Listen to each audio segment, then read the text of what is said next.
لا إله إلا الله محمد رسول الله صلى الله عليه وسلم. الحمد لله رب العالمين وبه نستعين على أمور الدنيا والدين. اللهم صل وسلم على سيدنا محمد ما اتصلت العيون بالنظر وتزخرفت الأرض بالمطر وحج حاج واعتمر ولبى وحلق ونحر وطاف بالبيت العتيق وقبل الحجر وعلى آله وصحبه وسلم تسليما كثيرا. نويت التعلم والتعليم والتذكر والتذكير والنفع والانتفاع والإفادة والاستفادة والحث على التمسك بكتاب الله وسنة رسوله صلى الله عليه وسلم والدلالة على الخير والدعاء على الهداية وقربه وثوابه ورضاته يا رب العالمين يا رب العالمين يا رب العالمين. رب اشرح لي صدري ويسر لي أمري واحلل عقدة من لساني يفقهوا قولي. اللهم لا علم لنا إلا ما علمتنا إنك أنت العليم الحكيم ولا حول ولا قوة إلا بالله العلي العظيم. يا فتاح يا عليم يا فتاح يا عليم يا فتاح يا عليم. افتح علينا فتوح العارفين وارزقنا فهم النبيين بجاه نبيك والمرسلين. والحمد لله رب العالمين. أما بعد. السلام عليكم ورحمة الله تعالى وبركاته. Yang saya muliakan Tuan Pengerusi Majlis, Tuan Imam, Tuan Bilal, hadirin hadirat yang dirahmati oleh Allah Subhanahu wa taala. Antara doa yang diajarkan oleh Nabi sallallahu alaihi wasallam bila mana kita disebutkan tentang perkara ataupun dipuji tentang apa yang tidak ada pada diri kita, antara doa yang Nabi ajarkan kepada kita adalah membaca Allahumma ja'alni khairan mimma yadhunnun wa la tu'akhidhum bima yaqulun waghfir li ma la ya'lamun. Ya Allah, jadikanlah aku lebih baik daripada apa yang mereka sangkakan, dan janganlah kamu mengazabkan mereka dengan perkataan yang mereka katakan, dan kau ampunkanlah aku dengan perkara yang mereka tidak tahu yang telah aku lakukan. Apa doanya? Allahumma ja'alni khairan mimma yadhunnun wa la tu'akhidhum bima yaqulun waghfir li ma la ya'lamun. Jadi itu doa kalau kita baca bila mana kita dipuji ataupun disebutkan perkara yang mungkin tidak ada pada kita. Moga-moga Allah Subhanahu wa taala menjadikan kita orang-orang yang sidik, yang jujur dengan Allah Subhanahu wa taala, yang diberikan keikhlasan oleh Allah Subhanahu wa taala, dan Allah Subhanahu wa taala membentuk hati kita menjadi hati orang-orang yang saleh, yang didekatkan dengan Allah Subhanahu wa taala dan didekatkan dengan baginda Nabi sallallahu alaihi wasallam. Alhamdulillah, kita memuji Allah Subhanahu wa taala dan bersyukur pada Allah Subhanahu wa taala kerana pada malam ini Allah pertemukan kita buat kali pertama. Pada malam ini di surau di Cik Lijah, surau apa? Haji Abdullah di Cik Lijah Medak, di Dungun, Terengganu ni. Yang pada asalnya saya dulu membesar di Dungun. Saya dulu membesar di Dungun, tinggal di Suragit. Dulu di Suragit, tepi Surah Haji Biding. Rumah tu masih lagi ada sekarang. Masya Allah, tabarakallah. Tapi hari ini Allah sampaikan lagi ke tempat kita membesar dulu untuk sama-sama kita ta'aruf, dita'arufu, yang mana pengenalan yang kita bertemu pada malam ini adalah perkara yang telah dirancang oleh Allah Subhanahu wa taala, yang mana Allah sebutkan dalam Al-Quran, inna ja'alnakum syu'uban wa qabaila lita'arufu inna akramakum indallahi atqakum. Sesungguhnya Allah menciptakan kita semua ini dengan pelbagai kaum dan pelbagai bangsa, pelbagai kabilah, untuk kita sama-sama mengenal satu sama lain. Dan Allah mengatakan sesungguhnya yang paling mulia di sisi Allah Subhanahu wa taala adalah yang paling bertakwa. Dan kita tak akan mampu untuk capai kepada tahap takwa kepada Allah Subhanahu wa taala melainkan setelah kita berbuat baik sesama kita. Kerana Allah Subhanahu wa taala tidak menciptakan kita semata-mata untuk menyembah Allah dengan ibadah yang kita buat semayang puasa sahaja. Bahkan muamalah kita dengan manusia-manusia lain juga adalah dikirakan ibadah kita kepada Allah Subhanahu wa taala. Maka Allah Subhanahu wa taala pertemukan kita pada malam ini dengan izinnya dan dengan iradah daripada Allah Subhanahu wa taala, yang mana kata Nabi sallallahu alaihi wasallam, setiap orang yang bertemu di atas dunia ini, mereka telah pun bertemu di alam roh. Dan orang yang kita senang nak rapat, orang yang kita senang nak masuk dengan dia, menunjukkan roh kita telah pun bertemu dengan dia di alam arwah dahulu. Maka alhamdulillah, saya rasakan pada malam ini hati kita begitu gembira, hati kita begitu tenang, hati kita begitu suka dengan pertemuan ini.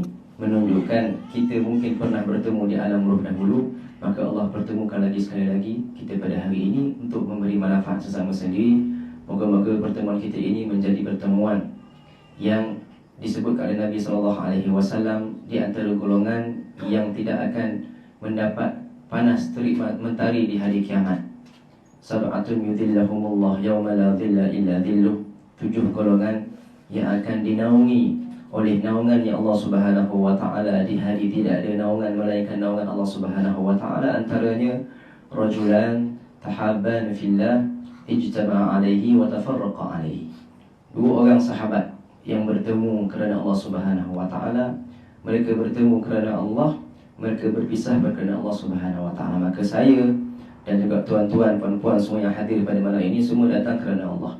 Semua datang bukan nak cari makan, bukan nak cari bagi duit, bukan nak bagi harta, bukan nak bagi apa-apa daripada perkara dunia, tetapi kita datang kerana Allah Subhanahu wa taala. Moga-moga pertemuan kita pada malam ini menjadi pertemuan yang dicatatkan oleh Allah Subhanahu wa taala, pertemuan yang akan memberikan manfaat di hari kiamat. Setiap majlis yang kita duduk, setiap tempat yang kita duduk di hari kiamat, kita akan ingat kembali. Dan kalaulah tempat duduk itu adalah perkara yang ketaatan, maka kita akan berbangga di hari kiamat dan kita akan kenang-kenangkan dalam syurga nanti. Dan setiap tempat yang kita duduk yang tidak ada manfaatnya, maka tempat itu akan jadi penyesalan untuk kita walaupun kita masuk syurga. Hatta ahli syurga pun tidak ada perkara yang mereka menyesal dalam syurga, melainkan waktu yang mereka gunakan untuk duduk dalam majlis yang tak bermanfaat. Dan kata Nabi SAW, barang siapa yang duduk dalam satu majlis tak disebutkan padanya Allah, tak disebutkan padanya Rasulullah, maka majlis itu, tempat duduk itu akan jadi penyesalan untuk mereka di hari kiamat. Bahkan hatta di masuk syurga sekalipun, disebabkan dia tengok tingginya makam dalam syurga, oh rupanya ada tempat aku, kalau aku tak duduk di situ, aku boleh duduk di situ. Kalau aku tak duduk di dalam dunia, dalam majlis itu, mungkin aku duduk di sana. Di hari kiamat pun akan menjadi penyesalan untuk mereka, bila mana mereka duduk dengan orang-orang yang tak memberi manfaat, ataupun duduk dalam majlis yang tidak ada apa-apa faedah. Tetapi hari ini alhamdulillah, Allah tempatkan kita dalam tempat yang mulia, pada waktu yang mulia, bersama dengan orang-orang yang mulia. Allah tempatkan kita dalam rumah-rumah Allah Subhanahu wa taala, yang kata Nabi SAW, tempat yang paling dicintai oleh Allah Subhanahu wa taala adalah masjid-masjidnya, tempat-tempat sujudnya orang beriman kepada Allah Subhanahu wa taala. Dan tempat yang paling dibenci, dimurkai oleh Allah Subhanahu wa taala adalah pasar-pasarnya. Dan kita duduk juga dalam malam yang mulia, malam daripada malam-malam Dzulhijjah, yang telah Nabi sebutkan bahawasanya tidak ada hari yang amalan soleh padanya lebih Allah cintai melebihi daripada amalan pada malam-malam Dzulhijjah ini, 1 hingga ke 10 Dzulhijjah ini, yang merupakan malam-malam yang telah Allah bersumpah dengannya dengan kata-kata Allah Subhanahu wa taala, wal fajri wal layalin ashr, dan demi waktu fajar dan demi 10 malam. Allah bersumpah dengan layalil ashr, kata para ulama tafsir, adalah 10 malam Dzulhijjah. Sehingga kan para ulama berselisihan pendapat mana yang lebih afdal, adakah 10 akhir Ramadan ataupun 10 awal Dzulhijjah. Nak menunjukkan betapa besarnya fadilat dapat beramal pada malam-malam Dzulhijjah ini, sehingga kan sahabat tanya Rasulullah, adakah beramal pada malam Dzulhijjah itu lebih mulia daripada jihad di jalan Allah? Kata Nabi, na'am. Bahkan beramal pada bulan Dzulhijjah lebih afdal daripada berjuang di jalan Allah Subhanahu wa taala, kecuali bagi mereka yang pergi keluar fisabilillah, maka dia mati syahid. Ini sahaja amalan yang boleh menandingi apa-apa amalan lain yang dibuat pada hari siang dan juga malam yang Dzulhijjah yang pertama ini. Maka kita dikumpulkan di dalam tempat yang mulia, dalam waktu yang mulia, bersama dengan orang-orang yang mulia, iaitu orang-orang yang sentiasa menghadirkan diri dalam majlis-majlis ilmu, yang setiap orang daripada kita ini pasti datang bersama mereka para malaikat, yang sudah disebut oleh Nabi SAW, setiap orang yang keluar di jalan, setiap orang yang keluar untuk mencari ilmu, fahuwa fi sabilillah. Man kharaja fi talabil ilm fahuwa fi sabilillah. Barang siapa yang keluar untuk menuntut ilmu, maka dia dikirakan dalam perjalanan mereka ke jalan Allah Subhanahu wa taala. Dan Nabi menyebutkan dalam satu hadis Nabi sallallahu alaihi wasallam, sesungguhnya para malaikat sentiasa menghamparkan sayapnya kepada orang-orang yang menuntut ilmu, dan malaikat melabuhkan sayapnya dalam majlis-majlis ilmu untuk diturunkan rahmat oleh Allah Subhanahu wa taala. Dan kata Nabi sallallahu alaihi wasallam, innallaha wa malaikatahu, sesungguhnya Allah dan para malaikat dan seluruh hidupan-hidupan di langit dan juga di bumi, hatta hitanu fil bahar, bahkan ikan-ikan di laut pun, la yusalluna ala, akan sentiasa berselawat, yakni beristighfar kepada orang-orang yang duduk dalam majlis ilmu. Maka hari ini setiap orang daripada kita yang datang majlis ilmu ini, Allah hantarkan dengan mereka beberapa malaikat, bergantung kepada niat mereka. Semakin besar niat mereka datang untuk dapatkan ilmu, untuk cari redha Allah Subhanahu wa taala, maka semakin ramailah malaikat Allah hantarkan bersama mereka. Maka berkumpullah para malaikat itu untuk menghamparkan sayap mereka di dalam majlis ini. Moga-moga Allah Subhanahu wa taala memberikan kita segala kebaikan dengan majlis yang kita adakan pada malam ini. Mungkin di kalangan kita ada yang ahli maksiat, seperti yang berkata-kata, mungkin ada yang orang fasik, mungkin ada yang banyak dosa, tetapi dengan masuk ke dalam majlis yang mulia seperti ini, insya-Allah keluarnya kita daripada majlis seperti ini, Allah ampunkan dosa kita semuanya. Seperti mana air musta'mal, kalau bertemu dengan air mutlak yang jumlahnya banyak, maka dia akan jadi mutlak balik. Bukan saja air mutlak, bahkan air mutanajis pun, kalau bercampur sekejap sahaja dengan air mutlak, dah dikeluarkan balik daripada air tersebut, maka hilanglah segala najis-najis yang ada padanya, disebabkan berkumpul dengan orang-orang yang soleh, disebabkan berkumpul dengan air mutlak yang suci lagi menyucikan dan jumlahnya banyak, maka menyucikan orang lain, menyucikan perkara yang lain. Maka bila dimasuk dalam majlis ini sekejap sahaja, walaupun datangnya itu dengan niat yang bercampur, tetapi Allah tetap akan memberikan keistimewaan kepada mereka. Allah tetap ampunkan dosa mereka, bahkan mereka akan menjadi orang-orang yang diampunkan dosa oleh Allah Subhanahu wa taala. Maka itulah kelebihan majlis ilmu yang perlu kita besarkan pandangan kita.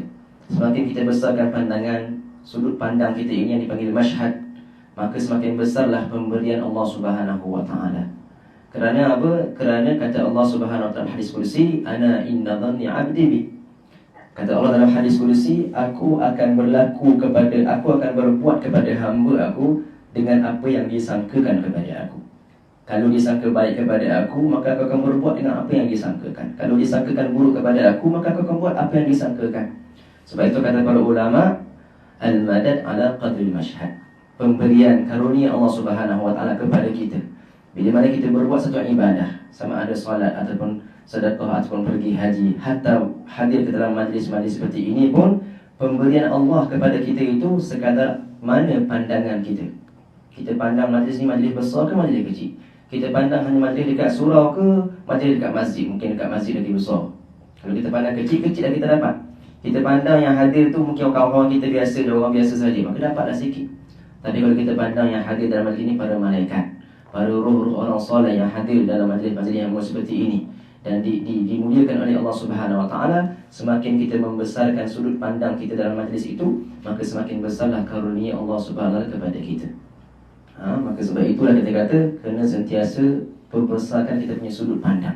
Pandang majlis ni majlis yang besar, majlis yang dicatatkan oleh Allah Subhanahu wa taala sebagai amalan ibadah kita, yang akan dibacakan kepada kita di hari kiamat. Fulan bin fulan, hari sekian-sekian, waktu sekian-sekian kamu dah duduk dalam majlis ini, maka ini pahala kamu sekian-sekian, dapat pahala Allah sediakan untuk mereka yang hadir. Dengan syarat kita hadir ikhlas kerana Allah Subhanahu wa taala, kita hadir ingin mencari redha Allah Subhanahu wa taala. Maka alhamdulillah, wa asyhadu an la ilaha illallah wa asyhadu anna Muhammadan abduhu wa rasuluh, yang kita bersaksi bahawasanya tiada Tuhan yang layak disembah melainkan Allah Subhanahu wa taala, dan kita bersaksi bahawasanya Nabi Muhammad itu bersuruh Allah Subhanahu wa taala. Yang dimaksudkan dengan asyhadu, persaksian. Mungkin ramai di kalangan kita tak faham apa maksud bersaksi yang telah diterangkan oleh Al-Imam Sayyid Muhammad bin Zainal Abidin bin Hussein Al-Aidrus, Tuku Tuan Besar, yang telah mengarangkan dalam risalahnya yang dipanggil sebagai Syahadat Tuku. telah menerangkan kepada kita apa yang dimaksudkan dengan asyhadu, aku bersaksi. Maksud aku bersaksi apa? Ada 3 perkara. Yang pertama, aku ketahui. Yang kedua, aku i'tiqad dengan hatiku. Dan yang ketiga, aku nyatakan bagi yang lain daripada aku. Ini maksud aku bersaksi. Yang pertama, kita mesti tahu dahulu dengan apa yang kita nak persaksikan, iaitu tiada Tuhan melainkan Allah, Nabi Muhammad Rasulullah. Tahu dahulu. Tahu mesti tak dapat tidak, mesti belajar. Nak mengetahui mesti kena belajar. Innamal ilma bitta'allum, kata Nabi SAW. Kamu nak dapat ilmu mesti belajar. Kata Imam Syafi'i, ta'allam falaysa al-mar'u yuladu 'aliman. Belajarlah kamu. Tak ada orang yang dilahirkan alim terus. Semua orang perlu belajar. Hatta Nabi sendiri pun Allah yang ajarkan kepada dia, barulah menjadi alim. Kerana sifat ilmu kita berbeza dengan sifat ilmu Allah Subhanahu Wa Taala. Kena belajar. Maka nak ketahui tadi mesti belajar. Maka alhamdulillah, yang saya faham di sini adalah surau yang penuh dengan majlis ilmu. Ada majlis ilmu dengan kitab tauhidnya, kitab fiqahnya, kitab tasawufnya, kitab lainnya. Maka semua itu adalah majlis-majlis yang akan menjadi sumber pahala kita, yang akan menjadi perkara yang tak terputus pahalanya. Seperti mana kata Nabi SAW, "Idza mata ibnu Adam, in qata'a amaluhu illa min 3." Jika meninggalnya seorang manusia itu, maka terputuslah segala amalan dia. Tak ada dah amalan lain masuk, melainkan 3 perkara. Yang pertama, sedekahun jariyah, sedekah yang mengalir, dia punya pahalanya. Yang kedua, al-ilmu yantafa'u bihi. Dan yang ketiga, waladun salih yad'u lah. Yang kedua, ilmu yang bermanfaat. Yang ketiga, anak soleh yang mendoakan baginya. Maka ilmu tadi yang bermanfaat tadi, nak dapatkan ilmu yang bermanfaat, mesti tak dapat tidak kena belajar. Berkata Imam Syafi'i, "Wa man lam yadhuk murra ta'allumi sa'atan tajarru'a dhullal jahli tul hayatihi." Barang siapa yang tak pernah merasa sesaat penatnya belajar ilmu, maka dia akan merasa sepanjang umur dia hinanya kejahilan. Tak ada diperuntukkan masa sekejap, sesaat untuk dia belajar ilmu. Sebab belajar ilmu ni benda yang pahit, benda yang susah, bukan benda yang senang. Hanya orang-orang yang diberi taufik oleh Allah sahaja yang dapat diberikan ilmu. Sebab ilmu perkara yang mahal. Maka kalau dia tak sanggup nak korbankan waktu muda dia ataupun waktu dia yang sekejap untuk dia merasakan kepahitan untuk ilmu, maka dia akan merasakan sepanjang hidup dia hinanya kejahilan. Sampai kemati pun dia akan rasa hina. Sebab orang yang jahil ini, di dunia pun mereka hina, di akhirat pun mereka hina. Wal'iyadzubillah subhanahu wa ta'ala. Orang berilmu, Allah mengangkat darajat mereka. Kata Allah Subhanahu wa ta'ala, "Yarfa'illahu alladhina amanu minkum walladhina utul ilma darajat." Allah mengangkat darajat orang-orang beriman di kalangan kamu daripada orang tak beriman. Allah angkat mereka. Walladhina utul ilma darajat. Tetapi orang yang berilmu dan beriman, Allah angkat darajat lebih banyak lagi. Kata Imam Ibn Abbas rahimahullah ta'ala, katanya darajat orang beriman yang tak berilmu dengan darajat orang beriman yang berilmu, satu dengan yang satu ni bezanya paling kurang 500 darjat. Yang ni 500 tingkatan dalam syurga. Tingkat pertama dengan tingkat kedua, perjalanan 500 tahun. Jauh lah. Kata Nabi SAW, kamu akan melihat orang yang berada satu tingkat di atas kamu di hari kiamat, seperti kamu tengok bintang-bintang di langit hari ini. Itu tingkat atas kita je, belum atas-atas lagi no? Tingkat atas kita. Dan Allah mengangkat darajat orang berilmu dengan orang tak berilmu 500 darajat. Dalam riwayat kata 700 darajat. Ini tinggi dan mulia ni orang berilmu. Maka tidak ada perkara yang lebih baik ada pada seseorang itu melainkan ilmu. Sebab itu Nabi mengatakan sallallahu alaihi wasallam, "Man yuridillahu bihi khairan yufaqihu fiddin." Barang siapa yang Allah nakkan kebaikan untuk dia. Tanda kita nak tahu Allah nakkan kebaikan untuk kita adalah Allah faqihkannya dalam agama. Apa maksud difaqihkan dalam agama? Diberi kefaqihan dalam agama, bukan hanya faham dalam bab fiqh. Ramai orang faham yufaqihu fiddin, yakni diberi kefahaman dalam bab fiqh. La. Fiqh dalam bahasa Arab, faqaha yakni alima, mengetahui. Yakni diberi kefahaman dalam agama. Dari seluruh sudut. Dia faham dalam semua bidang dalam bab agama. Tauhidnya, fiqhnya, tasawufnya, sirahnya, tarikhnya, ilmu alatnya, semua dia tahu. Ini tanda orang Allah nak berikan kebaikan kepada dia. Maka tidak ada tanda kebaikan yang ada pada kita lebih daripada berilmu. Ilmu tu sendiri tanda Allah nakkan kebaikan kepada kita. Dan kita tak mampu faham akan syahadah tadi, la ilaha illallah, melainkan dengan dan aku ketahui dahulu. Dan aku ketahui kemudian dan aku i'tiqad dengan hatiku. Setelah kita tahu, belajar, kita pegang, kita ikat betul-betul supaya akidah tu betul-betul dengan kita, tak akan terjejas dah. Marilah gajah rimah pun, marilah ribut taufan pun, akidah kita begitulah. Sebab apa? Kita dah i'tiqad. I'tiqad ni apa? Kita ikatkan dalam hati kita simpulan yang tak mungkin dirungkai lagi. Itu maksud i'tiqad. Yang diambil daripada ilmu aqidah. Aqdun tu ikatan. Maka bersyahadah tadi mestilah ketahui terlebih dahulu. Kemudian i'tiqad, maka berbeza. Orang yang tahu tak i'tiqad. Berbeza orang yang tahu tak i'tiqad dengan orang yang i'tiqad tapi tak tahu. Setiap yang beriktikad pasti dia dah tahu dahulu, barulah sah dia punya akidah. Ada pun orang yang iktikad tanpa tahu, boleh tak? Itu ilmu taklid kan tu. Akidah taklid, dia iktikad tapi tak tahu, tak belajar. Yang ulama khilaf pada hukum mereka ni. Apa hukum orang yang taklid buta ni? Dia pegang kita, dia pegang Allah tu Tuhan aku, Nabi Muhammad Rasulullah, tak tahu siapa Allah, tak tahu sifatnya, tak tahu Nabi Muhammad, tak tahu siapa. Taklid sahaja, i'tiqad tanpa mengetahui. Kita sebut tadi apa? Kena ketahui, kena i'tiqad. Dua-dua kena ada. Tapi ada orang dia belajar tapi tak i'tiqad. Siapa contoh orang tahu tapi tak i'tiqad ni? Orang-orang yang enggan menerima masuk Islam.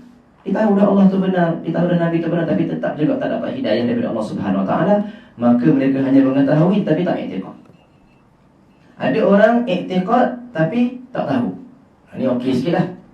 Dia dah i'tiqad, paling mereka dah i'tiqad, cuma tak tahu. Iman mereka dalam bahaya. Walaupun ada imam yang mengatakan iman mereka sahih, kalau mereka bukan di kalangan orang yang belajar, imam mereka sahih kalau yang taklid buta ni. Tapi kebanyakan imam, antaranya Imam Sanusi, mengatakan iman mereka dalam bahaya.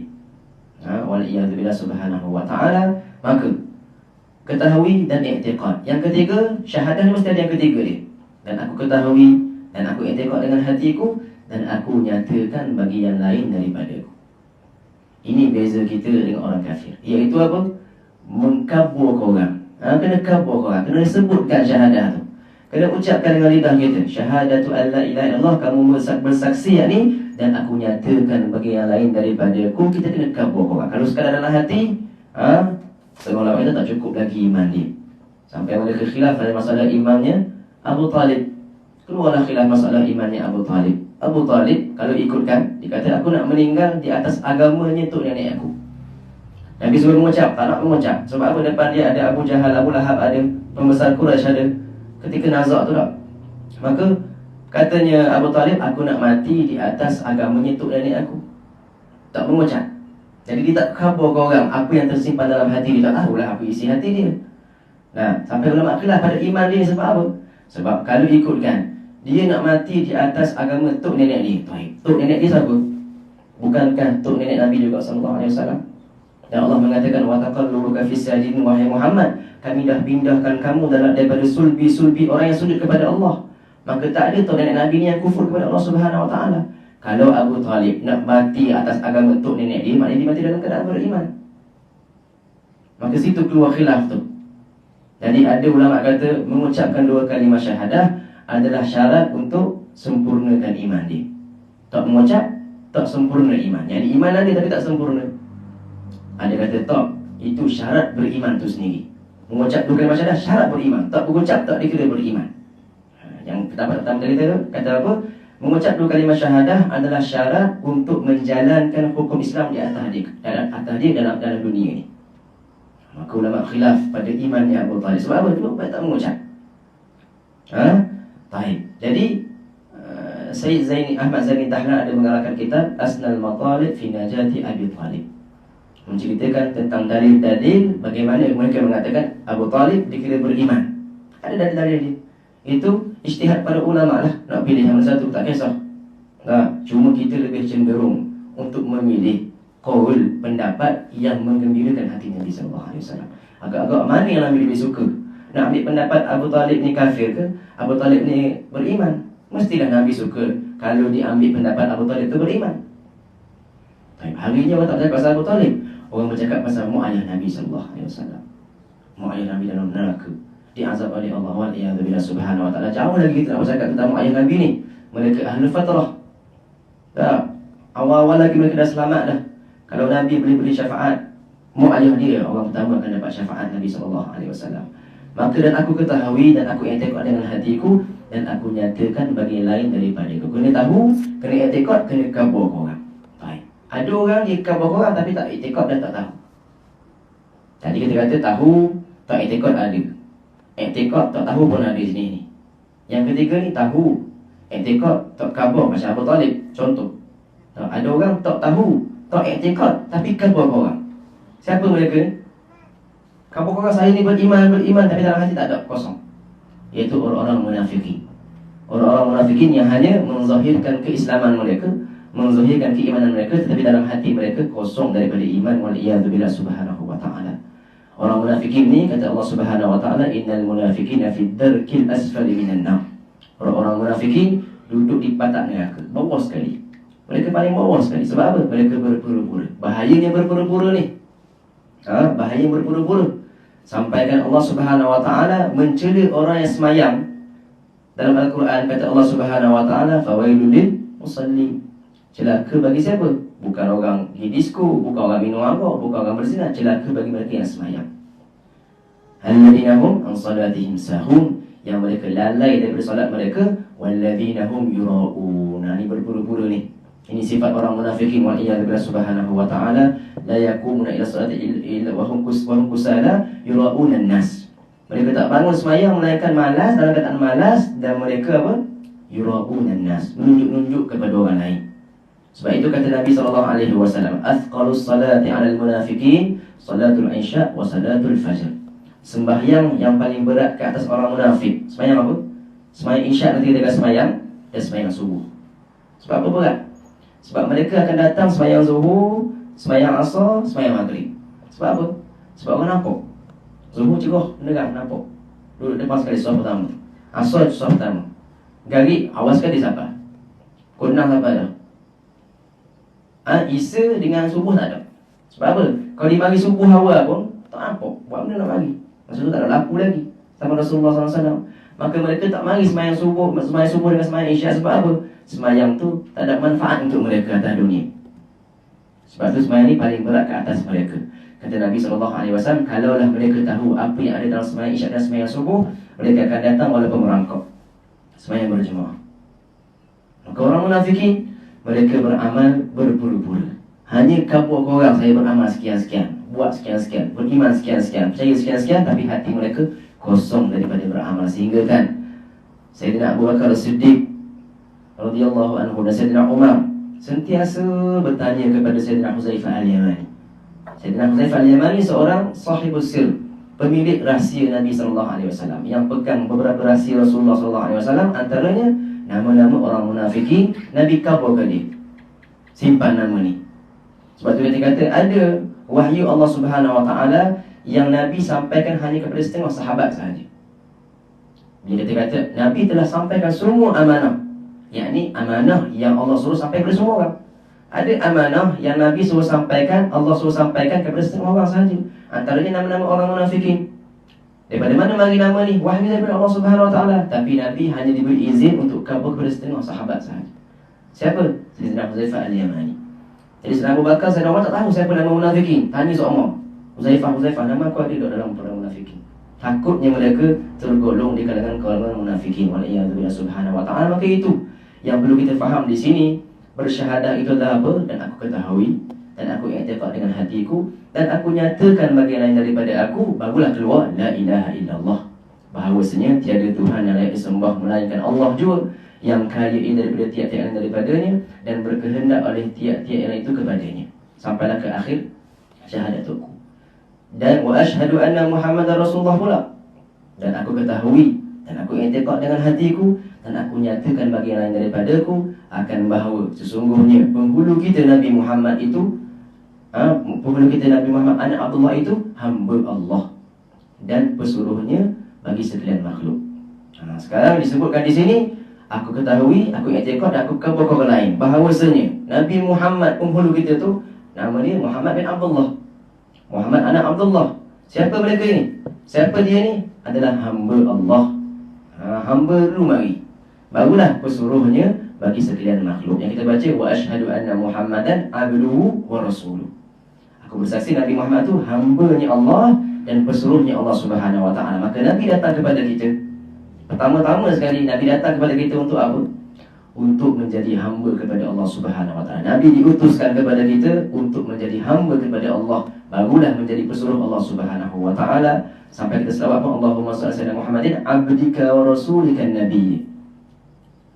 Hamba-Mu dan pesuruh-Mu ya Allah, yang bersifat dengan sifat ummi.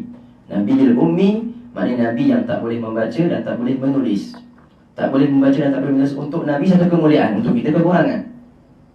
Maka Nabi Muhammad SAW diutuskan kepada kita sebagai hamba Allah Subhanahu wa taala. Yakni Nabi datang kepada kita untuk tunjuk kepada kita bagaimana cara kamu nak menjadi hamba.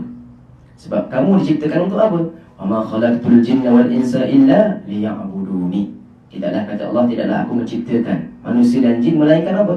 Untuk mereka ya'buduni, yakni liyasiru abdi, untuk mereka menjadi hamba kepada aku. Baik, Allah ciptakan kita untuk menyembah Allah. Menyembah Allah yakni menjadi hamba Allah. Macam mana nak cara nak jadi hamba Allah ni? Allah hantarkan Nabi Muhammad SAW untuk menjadi ikutan, role model. Tak ada contoh, tak ada nak buat. Tak, orang baru first time nak buat nasi goreng, tak pernah tengok nasi goreng gambar rupa. Nak buat mana nasi goreng? Nak buat donat, tak kenal donat tu benda betul buat ni. Nak buat donat macam mana? Maka Allah Subhanahu wa taala dengan rahmat dan ilmu Allah Subhanahu wa taala nak kita jadi hamba kepada dia, maka dihantarkan Nabi Muhammad SAW untuk menjadi contoh. Ni bentuk hamba yang sebenar, ikut Muhammad SAW. Maka tak ada kamu boleh jadi hamba ikut orang lain. Kamu tak akan menjadi hamba yang betul kepada Allah kalau kamu ikut orang lain. Kamu akan berjaya menjadi hamba kepada Allah hanya bila kamu ikut seorang lain. Nama dia siapa? Muhammad bin Abdullah sallallahu alaihi wasallam. Maka itu tugas pertama Nabi Muhammad, datang kepada kita untuk menjadi hamba kepada Allah Subhanahu wa taala. Sehingga kan Allah menyifatkan Nabi SAW sebagai hamba-Nya. Satu kemuliaan bila mana seorang manusia itu Allah iktiraf dia jadi hamba Allah. Kita semua adalah hamba Allah, tapi berapa ramai orang yang mengaku dia adalah hamba Allah dan Allah iktiraf dia sebagai hamba Allah, yakni dia dah sampai kepada maqam ubudiyah. Kata Allah Subhanahu wa taala, subhanalladzi asra bi 'abdihi. Maha suci Allah yang telah menggerakkan nabinya, menggerakkan hamba-Nya, asra bi 'abdihi. Allah sebut hamba-Nya, bukan nabinya, bukan orang lain, tapi hamba-Nya. Allah berikan title hamba-Nya kepada Nabi Muhammad SAW. Nabi gembira dengan title ni sebab bermaksud apa? Nabi dah berjaya menjadi hamba kepada Allah Subhanahu wa taala. Sehingga kan suatu hari Sayyidina Umar masuk dalam rumah Nabi SAW. Nabi sedang berbaring tidur, tak pakai baju. Dan Nabi berbaring, tilamnya Nabi beralaskan pelepah-pelepah tamal sahaja. Sehingga bila Nabi bangun dari tempat tidur baginda SAW, berbekas belakang Nabi pelepah tamal. Sayyidina Umar menangis tengok keadaan Rasulullah SAW. Katanya, ya Rasulullah, aku telah tengok raja-raja Kaisar dan raja-raja Parsi, mereka tidur di atas tilam-tilam yang empuk dalam istana yang besar, tapi kamu duduk dalam rumah yang kecil, tak bertilamkan pelepah tamal sahaja. Menangis Sayyidina Umar tengok. Katanya Nabi SAW, wahai Umar, tidakkah kamu suka mereka pergi bawa dunia, kita pergi bawa akhirat? Kata Nabi SAW, innama ana akulu kama ya'kulul 'abd wa ajlisu kama yajlisul 'abd. Aku nak duduk macam duduknya seorang hamba, aku nak makan macam makannya seorang hamba. Tak mau duduk macam seorang raja, tak mau makan macam seorang orang yang hebat. Aku nak duduk macam seorang hamba, nak makan pun macam seorang hamba. Maka Nabi SAW tak pernah makan di atas meja makan, dan Nabi tak pernah tidur di atas tilam. Sebab itu sifat hamba. Sifat hamba sentiasa terima dengan apa yang Allah beri kepada dia dan sentiasa berharapkan redha Allah Subhanahu wa taala. Sampai kan Sayyidatina Aisyah radhiyallahu anha bertanya, ya Rasulullah, buat apa lagi bangun malam-malam semayang sampai berkok kaki? Sepanjang malam Nabi bangun semayang, doakan untuk umatnya SAW. Nabi bangun malam untuk beribadah. Sayyidatina Aisyah tanya, ya Rasulullah, untuk apa lagi kamu beribadah? Bukankah Allah telah mengampunkan dosa kamu yang sebelumnya yang akan datang? Nabi dah diampunkan dosa semuanya. Apa jawab Nabi SAW? Kata Nabi SAW, afala akuna abdan syakura. Bukankah sepatutnya aku ini menjadi hamba yang bersyukur?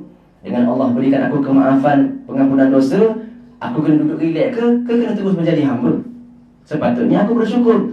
Hamba yang bersyukur adalah menambahkan ibadah bila mana Allah beri dia nikmat. Ini sifat hamba. Sebab hidup dia tu memang untuk mengabdikan diri kepada Allah Subhanahu Wa Taala. Maka Nabi kata, afala akuna abdan syakura? Salahkah aku ataupun bukankah aku sepatutnya menjadi hamba yang bersyukur? Disebabkan pemberian Allah tadi, Allah ampunkan dosa aku kena menjadi bersyukur. Maka itu kita katakan bahawasanya hamba Allah Subhanahu Wa Taala yang paling layak untuk dipanggil hamba adalah Nabi sallallahu alaihi wasallam. Dan contoh kita nak jadi hamba kepada Allah ni, ikut Nabi Muhammad sallallahu alaihi wasallam. Tak ada orang lain yang boleh tunjukkan contoh yang lebih terbaik daripada Nabi Muhammad sallallahu alaihi wasallam. Kalau kita pergi corner atas lain, cari role model lain, cari contoh lain, tak akan sampai kepada Allah Subhanahu Wa Taala. Tak akan berjaya menjadi hamba kepada Allah Subhanahu Wa Taala. Maka Allah hantarkan Nabi kepada kita untuk menjadi hamba Allah yang pertama. Yang kedua, untuk menjadi pesuruh Allah, utusan Allah Subhanahu Wa Taala untuk bawa risalah. Agama ni disebarkan kepada kita, disampaikan kepada kita. Dengan Nabi lah kita kenal Allah Subhanahu Wa Taala. Dengan Nabi lah kita kenal sembahyang 5 waktu. Dengan Nabi lah kita kenal pergi haji dan sebagainya. Dengan Nabi lah kita kenal mulia majlis ilmu ni. Maka Nabi adalah sumber segala kebaikan sallallahu alaihi wasallam. Tanpa baginda tak ada apa-apa kita. Dan kita pula dipilih oleh Allah Subhanahu Wa Taala, dipilih pula menjadi umatnya sallallahu alaihi wasallam. Dipilih menjadi umatnya sallallahu alaihi wasallam dengan sifat rahmat Allah Subhanahu Wa Taala, pemberian daripada Allah. Kalau ikut kelaikan kita ni tak mampu kita nak pilih. Tak, kita bukan layak nak jadi umat Nabi Muhammad sallallahu alaihi wasallam yang merupakan umat yang paling afdal, umat yang paling mulia, umat yang paling agung, dan umat yang akan menjadi VVIP di hari kiamat. Sebelum daripada semua orang masuk syurga, umat Muhammad dahulu akan dihisap. Umat Muhammad dahulu akan melalui titian sirat. Umat Muhammad dahulu akan masuk syurga sebelum daripada umat lain. Mereka akan jadi umat yang terbaik, yang terkehadapan. Fahuwa wa in ja'al akhiru muqaddamun. Kata Habib Umar dalam maulidnya, Nabi Muhammad ni walaupun dia datang akhir, datang paling akhir, tapi dia sentiasa ke depan. Bila dia sentiasa ke depan, umat dia pun sentiasa ke depan. Mari last sekali, bilangan sikit sekali. Tak, umat Muhammad bilangan paling sikit sekali. Dan mereka ni paling last sekali duduk, umat akhir zaman. Tetapi di hari kiamat mereka yang paling awal. Fahuwa wa in ja'al akhiru muqaddamun yamshuna tahta liwa'iman nadana. Baik, maka Nabi Muhammad SAW menjadikan umatnya menjadi umat yang mulia. Kata Allah Subhanahu Wa Taala, kuntum khaira ummatin ukhrijat linnas ta'muruna bil ma'ruf wa tanhauna 'anil munkar. Kamu semua wahai umat Muhammad adalah umat terbaik yang pernah dikeluarkan oleh Allah Subhanahu Wa Taala jika kamu menyuruh untuk berbuat kebaikan dan kamu menghalang daripada berbuat kejahatan. Jadi itu syarat dia. Syarat dia mesti apa? Mesti amar ma'ruf dan nahi munkar. Barulah kita ni menjadi umat yang paling mulia dan kita akan bersama Nabi sallallahu alaihi wasallam di hari kiamat kalau kita ikut apa yang disuruh oleh Nabi sallallahu alaihi wasallam. Maka umat Muhammad sallallahu alaihi wasallam menjadi mulia disebabkan nabinya yang paling mulia. Maka segala perkara yang ada berkaitan dengan Nabi akan jadi yang paling mulia. Secara automatik. Kata para ulama, air yang paling mulia atas muka bumi Allah ni air mana? Air, bukan air Zam-Zam. Sebelum air Zam-Zam lagi, air yang keluar daripada celahan jari Nabi sallallahu alaihi wasallam. Sebab keluar daripada tubuh yang paling mulia. Tanah yang paling mulia sekali dalam dunia ni, tanah mana? Mekah ke Madinah? Ulama kata yang paling afdal alal itlaq, tanah yang bersentuhan dengan jasad Nabi sallallahu alaihi wasallam sekarang. Itu tanah alal itlaq tu, tanpa khilaf. Hak khilaf ni hak luar. Hak tak bersentuhan dengan jasad Nabi dengan Mekah mana lebih afdal, tu khilaf. Tapi alal itlaq, tanah yang bersentuhan dengan jasad Nabi ini memang afdal bila khilaf. Tanah yang paling afdal. Baik. Pakaian yang paling afdal, pakaian yang paling mulia sekali, pakaian yang pernah dipakai oleh Nabi sallallahu alaihi wasallam. Baik. Kemudian pakaian-pakaian yang menyerupai pakaian Nabi sallallahu alaihi wasallam paling afdal. Makanan yang paling afdal, makanan yang Nabi makan. Ataupun kita tiru cara Nabi makan sallallahu jadi makanan yang paling afdal. Sahabat, orang yang paling mulia siapa? Selepas pada Nabi, sahabat Nabi sallallahu alaihi wasallam. Sebab mereka paling rapat dengan Nabi sallallahu alaihi wasallam. Bahkan antara sahabat yang paling afdal ni, siapa yang paling mulia sekali? Sayyidina Abu Bakar As-Siddiq. Sebab apa? Sebab dia paling rapat dengan Nabi. Paling banyak waktu yang dihabiskan dengan Nabi sallallahu alaihi wasallam, khususnya ketika peristiwa hijrah. Baik. Keluarga paling mulia, keluarga Nabi sallallahu alaihi wasallam. Semua yang berkait dengan Nabi menjadi paling mulia. Bahkan malaikat sendiri yang paling mulia di kalangan mereka ketika Nabi tanya malaikat Jibril, Siapa yang paling mulia di kalangan kamu wahai Jibril? Kata malaikat Jibril, yang masuk join sekali perang Badar. Kau ni paling afdal sekali di kalangan malaikat yang lain. Yang turun 5,000 malaikat tu, yang ni malaikat yang paling mulia. Sebab apa? Pernah join satu peperangan dengan Nabi SAW. Dan antara mereka yang paling mulia siapa? Malaikat Jibril. Sebab paling rapat dengan Nabi SAW. Maka segala perkara yang paling rapat, paling berkait, paling dekat dengan Nabi, mereka adalah yang paling mulia. Maka orang yang paling mulia di hari kiamat tidak lain tidak bukan adalah orang yang paling dekat dengan Nabi SAW. Maka mereka akan dimuliakan oleh Allah Subhanahu Wa Taala. Dan hari kiamat adalah hari raya untuk mereka. Bukan hari mereka bersedih, bukan hari mereka takut. La khaufun alaihim wa la hum yahzanun. Hari di mana Allah berikan kegembiraan kepada mereka, maka tidak ada takut bagi mereka dan mereka tak akan bersedih di hari kiamat. Sebab apa? Mereka berada dengan orang makhluk yang paling mulia, Nabi Muhammad SAW. Untuk dapat bersama dengan Nabi SAW di hari kiamat, tak dapat tidak kita kena bersama Nabi di atas dunia. Kata Nabi SAW, anta ma'aman ahbabta. Kamu akan bersama dengan siapa yang kamu kasih di dunia dan di akhirat. Nak bersama dengan dia di hari kiamat, kamu kena bersama dia di atas dunia dahulu. Dan kata Nabi SAW, kalaulah orang tu beribadah di maqam Ibrahim selama 70 tahun, 70 tahun semata-mata dia habiskan beribadah di maqam Ibrahim, di Baitullah Al-Haram, di Masjidil Haram, di maqam Ibrahim, tempat yang paling afdal kita beribadah tu kan. Dia beribadah 70 tahun di situ, dan dia tak akan dibangkitkan di hari kiamat melainkan dengan siapa yang dia kasih. Walaupun dia mati di situ sekalipun, kalau dalam hati dia kasih kepada orang lain, tetap dibangkitkan bersama orang yang dia cinta. Tak kisahlah ibadah dia banyak mana pun, tetapi Allah tetap beri hisab kepada dia berdasarkan apa yang dia kasih, apa yang dia cinta. Al-mar'u ma'aman ahab. Seseorang itu akan bersama dengan siapa yang dia kasih. Man ahabba qauman fahuwa minhum. Barang siapa yang cinta satu kaum itu, maka dia tergolong di dalam kaum tersebut. Walaupun pakaiannya bukan tak sama, makanan tak sama, yang penting dalam hati ini. Dalam hati ini kita kasih kepada mereka, kita cinta kepada mereka. Sebab itulah kita kena tanamkan cinta kita kepada orang-orang soleh, supaya di hari kiamat pun kita dibangkitkan bersama mereka dekat dengan Nabi SAW. Dan di hari kiamat tidak ada lagi jarak. Dan saya kan ramai orang, saya kalau ada pun mungkin jauh-jauh sikit, tak ada. Di hari kiamat Allah boleh dekatkan semua dengan Nabi SAW tanpa ada jarak lagi. Hari kiamat bukan macam dunia. Kita mikir, ramai ada orang lain depan aku ni, mungkin aku jauh sikit lah, tak nampak pun Nabi mungkin. Tak, jangan fikir begitu. Kita fikir kalau kita berbuat ikut betul-betul Nabi SAW, kita duduk sebelah Nabi SAW, di saf yang pertama bersama Rasulullah SAW. Sebab kata Nabi SAW, di hari kiamat ahli syurga itu ada 12 saf. 12 saf. 8 saf daripadanya adalah milik umat aku, kata Nabi SAW. Kota umat Muhammad, 8 saf daripada 12 saf yang lain.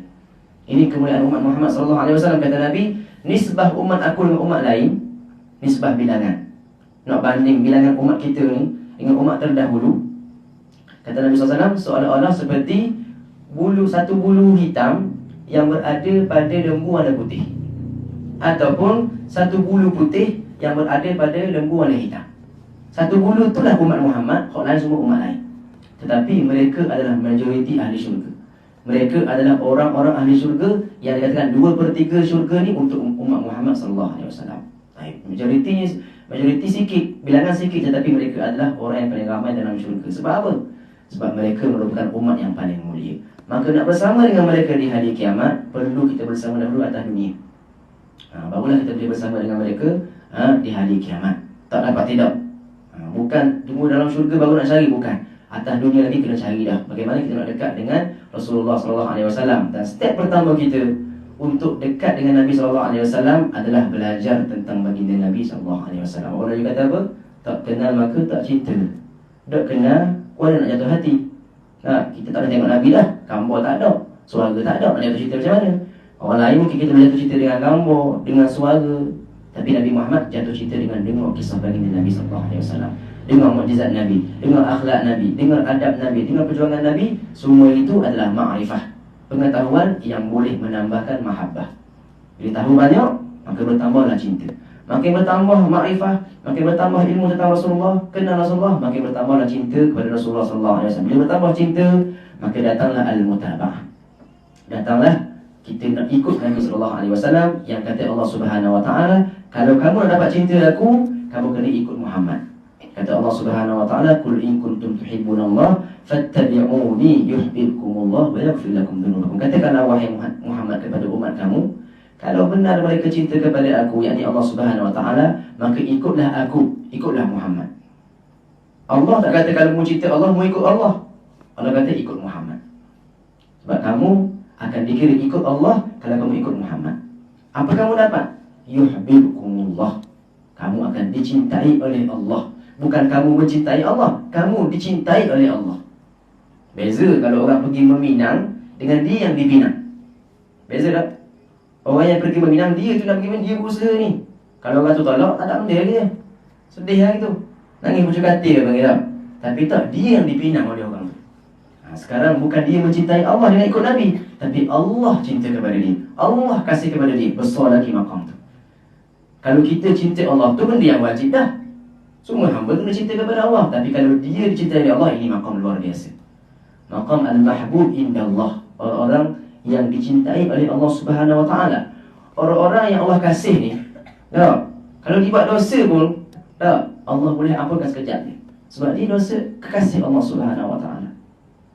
Sampai para ulama, pada salafun salih, mereka berdoa, Allahumma ja'al sayyiatina sayyiati man ahbabta wa la taj'al hasanatina hasanati man abghadta. Ya Allah, jadikanlah dosa-dosa kami ni dosa-dosa orang yang kamu kasih, dan jangan kamu jadikan pahala-pahala kami pahala orang yang kamu benci. Sebab kalau orang kasih, dia buat dosa pun Allah boleh ubah jadi pahala. Tapi kalau dia tu Allah benci, pahala pun Allah boleh ubah jadi dosa. Maka kita nak dapat cinta Allah dengan apa? Dengan ikut Nabi Muhammad SAW. Yuhibbukumullah, kamu akan dicintai oleh Allah Subhanahu wa taala. Ditambah lagi, wa yaghfir lakum dzunubakum, dan Allah akan ampunkan dosa kamu. Dengan ikut Muhammad, Allah ampunkan dosa. Ikut sunnah Nabi, Allah ampunkan dosa. Lebih hebat daripada itu, Allah ubah dia punya dosa jadi pahala. Fa ulaika yubadilullahu sayyi'atihim hasanat. Mereka-mereka itu adalah orang-orang yang Allah ubah dosa mereka yang banyak jadi pahala. Satu cerita Nabi ceritakan tentang orang terakhir masuk syurga. Orang terakhir masuk syurga, ketika mana dihadapkan dia di hadapan Allah Subhanahu wa taala, maka Allah pamerkan kepada dia dosa-dosa kecil dia. Dia banyak dosa ni, dosa kecil, ada dosa besar ni. Allah pamerkan hanya dosa-dosa kecil sahaja. Nampak dia pun tengok, oh dosa kecil aku banyak ni. Dan dalam hati dia tahu, ada lagi dosa-dosa aku tahu, aku buat, Allah tak tunjuk lagi. Dan dia takut Allah tunjukkan juga dosa besar tu. Maka dia takut dalam hati, rasa takut, betul-betul Allah nak tunjuk, betul-betul Allah nak tunjuk dosa aku lebih-lebih lagi tadi. Allah pun tunjuk dosa kecil banyak. Maka Allah kata, wahai hamba aku, hari ini dengan rahmat aku ubah semua dosa kamu ni menjadi apa? Menjadi pahala. Dosa kamu banyak ni, kecil-kecil ni, aku ubah jadi pahala belaka. Masa tu baru dia rasa, apa orang nak tubik belaka dosa aku tadi? Tak, kalau buat tubik belaka, banyaklah pahala aku. Dia pun kata, ya Allah, ada lagi dosa buat tubik tu. Maka Nabi bila cerita-cerita ni, Nabi ketawa. Nabi suka. Nabi terketawa sampai nampak gigi geraham Nabi SAW, menunjukkan betapa sayangnya Allah kepada umat Muhammad ni. Sampai Allah tukar dosa dia menjadi pahala. Dia asalnya takut ni, takut Allah tunjuk dosa besar. Bila tengok, oh jadi pahala belaka, waktu tubik belaka lah. Waktu tubik belaka dosa aku senang, boleh jadi pahala belaka. Makin banyak pahala, makin tinggi martabat dalam syurga. Rahmat Allah kepada umat Muhammad SAW sampai begitu sekali. Allah bukan sahaja mengampunkan dosa mereka, bahkan Allah ubah dosa mereka menjadi pahala. Ditukarkan dosa menjadi pahala. Antara majlis yang boleh mengubah dosa menjadi pahala, majlis seperti ini. Kata Nabi SAW, antara majlis yang boleh diubah dosa kita jadi pahala, majlis-majlis zikir, majlis-majlis ilmu yang disebutkan padanya Allah dan Rasulullah, dan ilmu-ilmu yang bermanfaat. Ini antara majlis yang Allah boleh tukarkan kita punya dosa menjadi pahala. Kita keluar ni nampak dosa banyak asalnya, tapi semua dah dikonvert jadi pahala belaka. Maka cinta pada Rasulullah SAW datang daripada ma'rifah. Kena belajar tentang Rasulullah, marilah cinta. Bila mari cinta, marilah mutaba'ah. Al-ma'rifah, thumma al-mahabbah, thumma al-mutaba'ah. Barulah mari cinta Allah, al-mahabbah. Subhanahu wa ta'ala, datang cinta Allah kepada kita. Kalau kita ni orang yang dicintai oleh Allah, maka tak ada takut lagi untuk kita. Orang yang dapat cinta Allah, kalau dia hidup atas dunia tak dapat apa-apa, rugi tak dia? Dia dah dapat cinta Allah. Atas dunia dia paling miskin, dia paling hina, dia paling teruk, dia paling busuk sekali. Hina tak dia? Tak hina. Sebab dia dah dicintai oleh Allah Subhanahu Wa Taala. Tak takut dah. Masuk dalam kubur tak takut dah. Sebab dia mahbub. Tapi kalau orang tu atas dunia ada belaka. Kereta besarnya, tanah banyaknya, tak? Rumah besar, macam-macam ada. Tapi dia ni orang yang dibenci oleh Allah Subhanahu Wa Taala. Masuk neraka. Tak? Bahkan dalam kubur lagi dah pun tahu. Dah bermula dah azab dia. Sebab apa? Sebab dia ni Allah tak nak kebaikan untuk dia. Dan semua neraka syurga tu Allah pilihkan untuk kita. Allah yang pilih untuk kita. Maka kita kena berusaha juga untuk menjadi orang-orang yang dicintai oleh Allah dengan ikut Muhammad sallallahu alaihi wasallam. Dan tak mungkin terpisah. Cinta kepada Nabi Muhammad pasti akan bawa pada cinta Rasulullah sallallahu alaihi wasallam. Jangan risau, kata jangan puji-puji Nabi lebih-lebih sangat. Nanti takut sampai pada mengagungkan Nabi lebih daripada hadnya. Tak mungkin. Sebab apa? Bila kita puji Nabi SAW, kita cinta Rasulullah SAW, kita akan ikut Nabi lah. Ikut Nabi. Bila ikut Nabi, Nabi tak suruh dia sembah dia. Faham? Orang-orang Nasrani, bila mana mereka memuji Nabi Isa, mereka tak ikut Nabi. Nabi suruh buat gini, dia buat gini. Sebab apa? Cinta mereka atas dasar yang salah. Bukan kerana Allah Subhanahu Wa Taala. Tapi kalau cinta kerana Allah Subhanahu Wa Taala, ikut Nabi SAW, pasti tak akan sampai kepada perkara-perkara yang bercanggah dengan syariat Allah Subhanahu Wa Taala. Sebab itu pada sahabat sendiri mereka memuji Nabi SAW. Kalau kita dengar pujian sahabat, oi, bahaya lah ni. Tak, mungkin syirik lah ni. Tahap yang begitu kita tinggi. Tak mampu kita nak memuji Nabi seperti mana para sahabat memuji Nabi SAW. Dan Allah sendiri memuji Nabi SAW. Bukan kata makhluk, Allah sendiri puji. Dan siapa kita makhluk nak menandingi pujian Allah kepada Nabi Muhammad SAW? Tak mampu kita. Kata Allah Subhanahu Wa Taala, innal ladzina yubayyi'unaka innama yubayyi'una Allah. Wahai Muhammad, orang-orang yang berbai'ah dengan kamu itu, mereka berbai'ah dengan aku sebenarnya. Oi, kalau ni kata-kata ni kalau bagi daripada makhluk, bahaya. Orang yang berbai'ah dengan Nabi sama macam bai'ah dengan Allah. Yadullah fawqa aydihim. Nak terjemah apa ni? Ada orang guru tauhid di belakang. Tak boleh terjemah, biar kita terjemah. Yadullah fawqa aydihim, Allah kata, pujian kepada Nabi SAW. Pujian Allah kepada Nabi tak dapat kita nak banding. Tak dapat kita nak tanding pujian Allah pada Nabi SAW. Dan banyak lagi ayat Quran yang menceritakan tentang kemuliaan Nabi SAW. Sampai Allah tak pernah bersumpah dengan mana-mana makhluk, tapi Allah bersumpah dengan umur Nabi SAW. Amruka. Dan Allah tak pernah memanggil Nabi Muhammad dengan namanya, sedangkan Allah panggil Nabi lain dengan nama-namanya. Ya Ibrahim, Ya Isa, Ya Musa, Ya Yahya. Tapi tak ada dalam Quran Allah panggil Ya Muhammad. Bahkan Allah melagang mana-mana makhluk panggil Muhammad dengan Ya Muhammad. Nak panggil kena panggil panggilan, Ya Rasulullah, Ya Nabi Allah. Allah sendiri pun panggil Ya Ayyuhan Nabi, Ya Ayyuhan Rasul. Sebab apa Allah kata apa? Wa rafa'na laka dzikrak. Dan kami telah mengangkatkan, memuliakan nama kamu wahai Muhammad. Dan Allah kata dalam Al-Quran, wala sawfa yu'tika rabbuka fatarda. Wahai Muhammad, Tuhan kamu akan memberi kepada kamu pemberian sampai kamu redha. Sampai Nabi lega, baru Allah berhenti beri. Ini karunia Allah dan pujian Allah kepada Nabi Muhammad SAW. Maka para sahabat Nabi, mereka sentiasa memuji baginda Nabi SAW untuk membuktikan cinta mereka kepada Rasulullah. Sebab cinta mesti diekspresikan, mesti dikeluarkan. Nak keluar macam mana? Kadang-kadang dengan syair-syair, kadang-kadang dengan kata-kata, kadang-kadang dengan perbuatan, kadang-kadang dengan pengorbanan. Tapi para sahabat banyak memuji Nabi SAW. Antaranya siapa? Sayyidina Hasan bin Thabit. Sayyidina Hasan bin Thabit merupakan penyair Nabi SAW. Yang pada asalnya Sayyidina Hasan bin Thabit ini adalah orang-orang tukang syair yang sangat hebat, yang duduk di luar kota Mekah. Bila kebangkitan Nabi Muhammad SAW, suatu hari Sayyidina Hasan bin Thabit ini mari ke Mekah.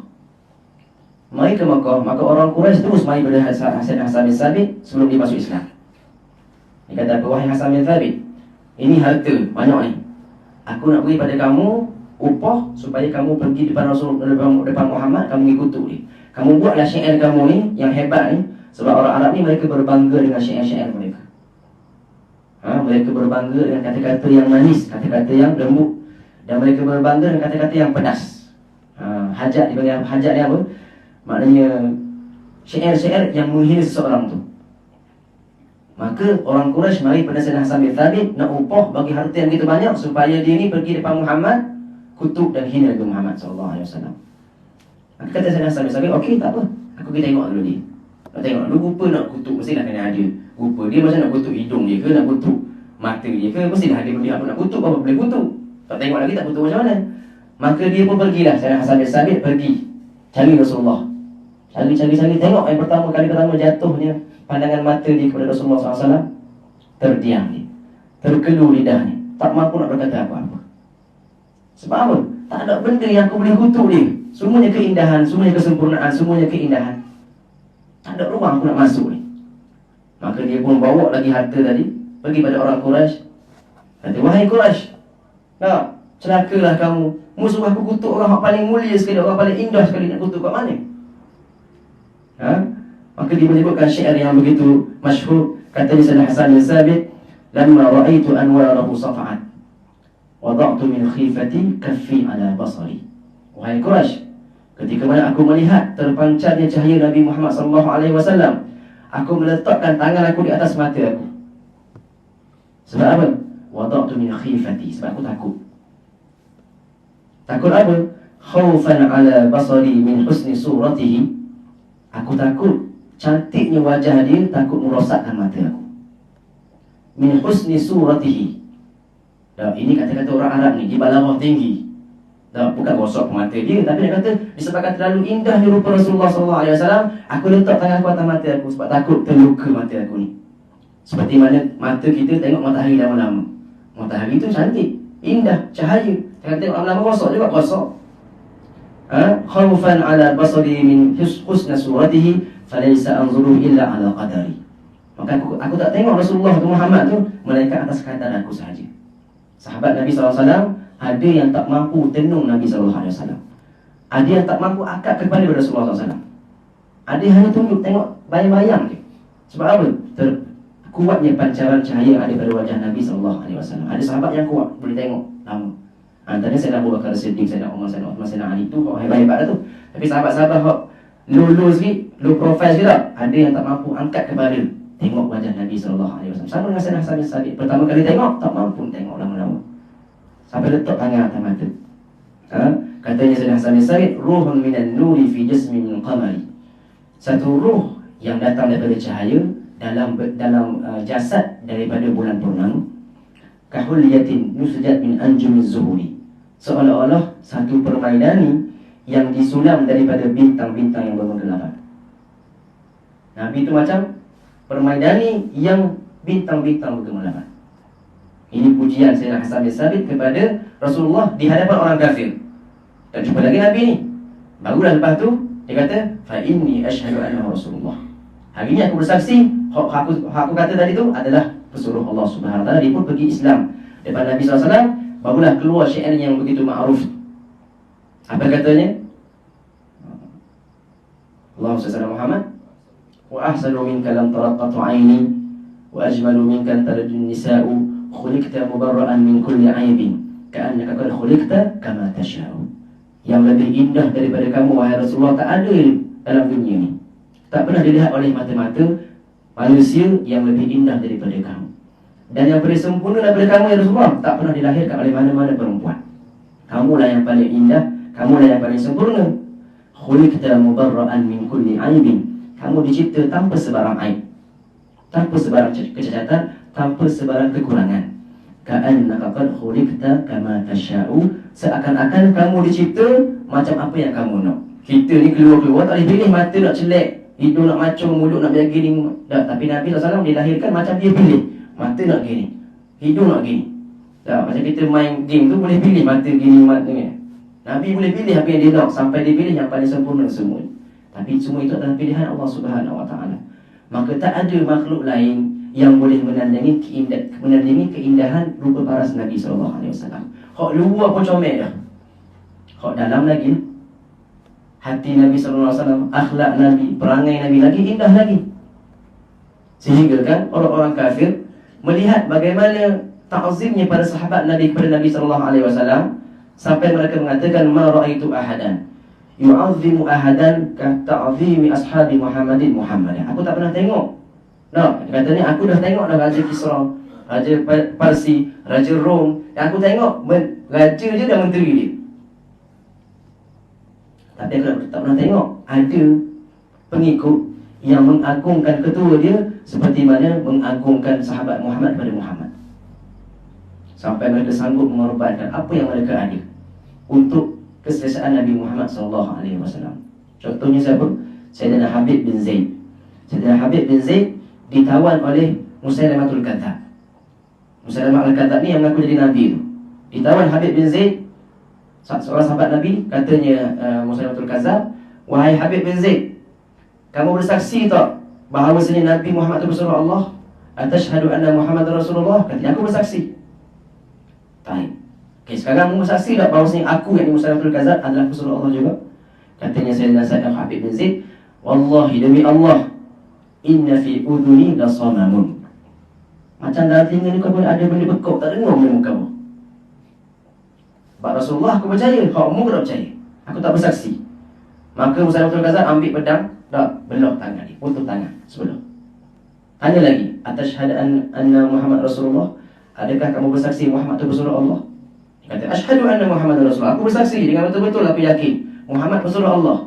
Dan kamu saksi dah aku ni Rasulullah Allah juga? Katanya Habib bin Zaid, wallahi inna fi udhuni samamun. Putus tangan sebelah ni. Kalau kita putus sebelah nak muka bodoh, tak apalah. Tak. Sebab dimaafkan kalau kita dalam keadaan darurat kan, dimaafkan, tapi tak mau kata waktu. Kata juga, wallahi aku dalam telinga aku macam bekok, tak dengar benda muka kau. Tak mau bersaksi. Potong lagi tangan sebelah. Kali ketika tanya lagi, tak juga, maka ditikam dia. Ditikam di atas dada dia, maka meninggallah dia Habib bin Zaid, syahid fisabilillah. Maka itu pengorbanan sahabat Nabi SAW, dan mereka sanggup berbuat apa-apa demi kesesaan Nabi SAW. Sebab itulah kita nak belajar bagaimana nak cinta Rasulullah ni. Ambil belajar daripada para sahabat. Bagaimana mereka mengagungkan Nabi SAW, bagaimana mereka mencintai Nabi SAW, sehingga kan ketika datangnya orang-orang Ansar, orang-orang Muhajir ke Madinah, mereka boleh bagi isteri ramai, tak? Boleh bagi seorang pada isteri pada orang Muhajir. Sebab apa? Sebab kerana Islam, kerana Rasulullah SAW. Maka begitulah pengorbanan para sahabat Nabi SAW yang tak mampu kita nak ikut semuanya, tapi kita belajar macam mana mereka nak cinta Rasulullah SAW. Dan para sahabat Nabi SAW dah ajar kepada kita bagaimana cara nak mengagungkan Nabi.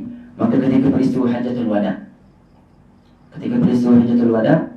ketika Nabi ambil wuduk, Sayyidina Bilal mari ambil bekas besar, letak bawah Nabi SAW, tadah air wuduk Nabi SAW. Dan mereka berlumba-lumba, berebut-rebut ambil air bekasan wuduk Nabi SAW untuk ambil tabarruk. Kata perawi hadis, ada sahabat yang tak sempat ambil daripada bekas, ambil daripada kawan dia. Badan kawan dia ambil dan set badan dia. Para sahabat. Kalau kita buat zaman dari ni, tak benda yang mana tengok. Ni buat benda buluk ni, ambil tabarruk ni. Sahabat Nabi buat lama dah. Ketika Nabi cukur rambut, cukur kepala, ketika haji, kata para sahabat, perawi hadis mengatakan tidak ada sehelai rambut pun yang jatuh di atas tanah. Semua jatuh di atas tangan para sahabat. Sayyidina Khalid Al-Walid ambil rambut tu, copeng tu letak bawah piah dia, buat pergi perang. Dan kata Sayyidina Khalid Al-Walid, selagi mana aku letak rambut ni, aku menang semua, tak pernah hal. Suatu hari dalam peperangan, tengah sedap perang ni, tengah dalam keadaan kata dahsyat sangat berperang ni, jatuh dia punya topi tu sekali dengan piah ni. Dia turun kuda pergi cari topi dulu daripada takut orang kafir. Cari dulu topi piah dalam tali rambut Rasulullah untuk ambil pakai balik. Tabarruk dengan Rasulullah SAW. Nabi SAW setiap hari keluar, orang Madinah dah letakkan ada bekas, ada air. Nabi dah mari celup tangan. Apa? Nabi ajar kepada kita, itu bukan perkara yang keterlaluan. Itu adalah tanda kamu mengagungkan aku, dan itu perkara disukai oleh Allah Subhanahu Wa Taala dan tak bercampur dengan akidah. Dan kita percaya bahawasanya hanya Allah memberi manfaat, hanya Allah memberi mudarat. Tak, cuma itu nak ambil jalan sahaja. Seperti mana kita makan obat, nak sakit kepala, nak hilang sakit kepala, makan obat. Bukan obat yang menghilangkan sakit kepala itu, Allah juga, cuma asbab sahaja. Sebab sahaja nak dapat keberkatan. Bila dekat dengan Nabi SAW, dekat dengan sahabat Nabi, dekat keluarga Nabi, datanglah keberkatan. Maka itu cara mereka mengagungkan Nabi SAW. Dan semua yang diajarkan oleh para sahabat itu dah diberi tunjuk ajar oleh Nabi SAW. Tak ada satu pun yang salah. Maka kita sebagai umat di akhir zaman ni, banyak fitnah di akhir zaman. Nak ikut yang mana satu? Kita kata ikutlah para ulama yang mereka ini nampak jelas di muka mereka, pada perkataan mereka dan pada perbuatan mereka, ajak pada Nabi dan Allah, ajak pada Allah dan Rasul. Bukan ajak kepada diri sendiri, bukan ajak kepada parti, bukan ajak kepada kita kata apa, satu kaum, tapi ajak pada Allah dan Rasul SAW. Yang mana kata Nabi SAW bila ditanya, wahai Rasulullah, ayyu julasa'una khair, manakah orang yang paling bagus untuk kami duduk dengan mereka? Tanya pada sahabat. Kata Nabi SAW, duduklah dengan orang yang melihat wajah mereka ingatkan kamu kepada Allah. Tengok muka saya, ingat Allah Subhanahu. Bukan ingat duit, bukan ingat kereta besar, bukan ingat rumah besar, tak. Ingat Allah Subhanahu Wa Taala. Dan duduklah dengan orang yang percakapan mereka menambahkan ilmu kamu. Bukan percakapan mereka kutuk orang, hina orang, kata orang ni, kata orang tu, tak tambah ilmu pun, tambah dosa je. Waktu jangan duduk dengan orang yang percakapan mereka menambahkan makrifah kamu, menambahkan ilmu kamu. Dan duduklah dengan orang yang perbuatan mereka mengingatkan kamu kepada hari kiamat. Tengok pun ada manfaat, dengar ada manfaat, tengok perbuatan pun ada manfaat. Tiga-tiga ada manfaat. Orang macam ni kita nak cari ni, orang-orang soleh, para salihin yang setiap zaman Allah kekalkan mereka. Mati seorang, Allah tumbuh orang lain pula. Mati seorang, tumbuh lain pula. Setiap zaman pasti ada orang-orang soleh yang mesti kita cari mereka dan duduk dengan mereka, pandang wajah mereka, dengar perkataan mereka dan tengok perbuatan mereka. Yang inilah Nabi telah pesankan, kalau kamu nak selamat di akhir zaman, duduk dengan orang-orang macam ni. Sebab itulah kata Imam Syafi'i rahimahullah ta'ala, uhibbus salihin wa lastu minhum la'anni an anala bihimus syafa'ah. Aku cinta kepada orang saleh walaupun aku bukan di kalangan orang saleh. Moga-moga dengan cinta aku kepada mereka, aku dapat syafaat mereka di hari kiamat. Syafaat orang saleh ada, mereka boleh selamatkan kaum mereka di hari kiamat.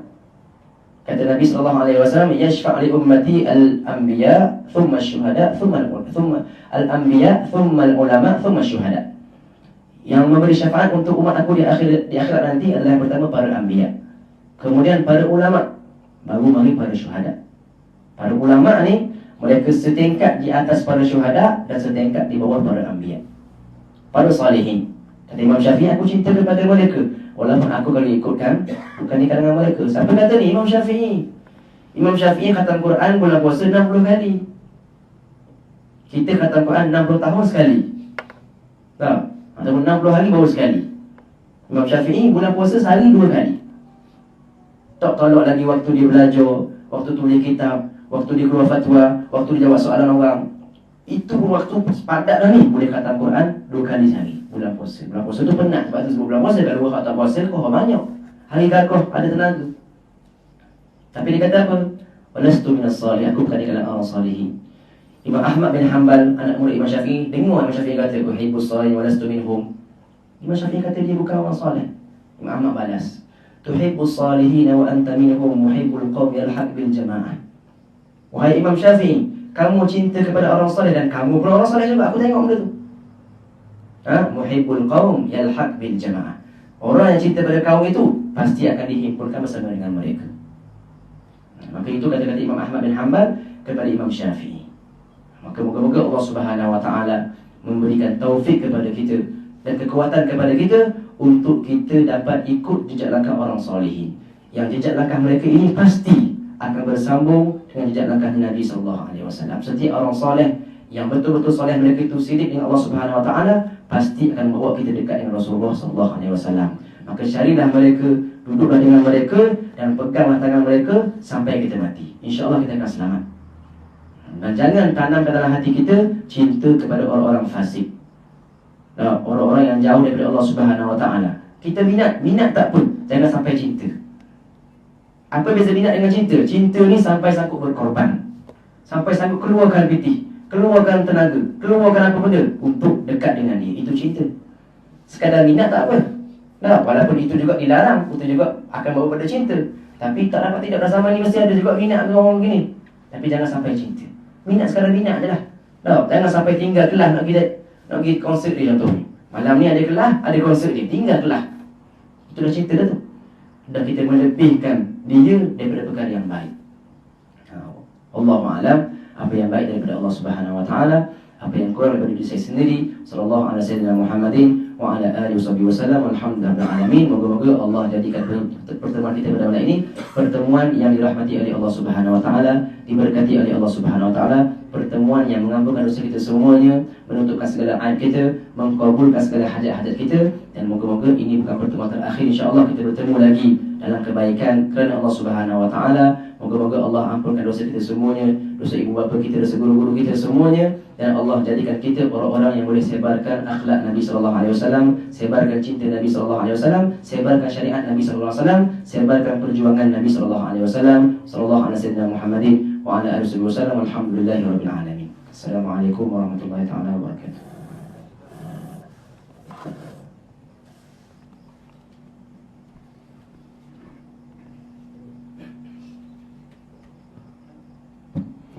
Alhamdulillah, telah selesai tausiah disampaikan.